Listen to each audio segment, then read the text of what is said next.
આપણા જૂનાગઢના ભવનાથ વિસ્તારમાં આવેલું ગાયત્રી મંદિર ભાવિકોમાં અનેરી આસ્થાનું પ્રતીક છે.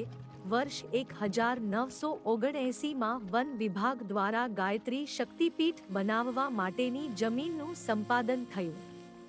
સૂર્યકાંતભાઈ આચાર્ય અને હેમાબેન આચાર્ય જેવા અનેક ગાયત્રી ઉપાસકોની તપસ્યા અને અથાગ મહેનતથી વનવિભાગ દ્વારા અહીંયા શક્તિપીઠ બનાવવાની મંજૂરી આપવામાં આવી અને આ ભવ્ય શક્તિપીઠનું નિર્માણ થયું. વર્ષ 1981માં શાંતિકુંજ હરિદ્વારના મુખ્યાજી પંડિત રામ શર્મા આચાર્યજીની નિશ્રામાં જૂનાગઢના પથિકજી દ્વારા આ શક્તિપીઠના અધિષ્ઠાત્રી માં ગાયત્રીનો પ્રાણ પ્રતિષ્ઠા મહોત્સવ યોજાયો.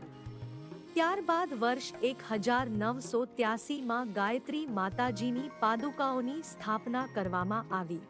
અહીંયા વેદમાતા ગાયત્રી સાથે સાવિત્રી માતા, દુર્ગા માતા, મહાલક્ષ્મી માતા, સરસ્વતી માતા, દેવ માતા, વેદ માતા અને વિશ્વ માતા બિરાજિત થયા છે.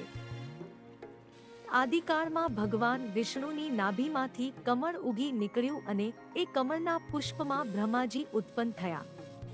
ઉત્પન્ન થયેલા બ્રહ્માજીને તપનો આદેશ મળ્યો. ત્યારે બ્રહ્માજીને સવાલ થયો કે તપ કોનું કરવું. બ્રહ્માજી મૂંઝવણમાં મુકાયા ત્યારે એક આકાશવાણી થઈ.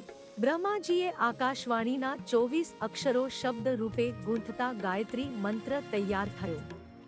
ઉપરાંત બ્રહ્માજીને જે સર્વાંગ સુંદર દેવીના દર્શન થયા તે માં ગાયત્રી શક્તિના નામથી પ્રચલિત થયા.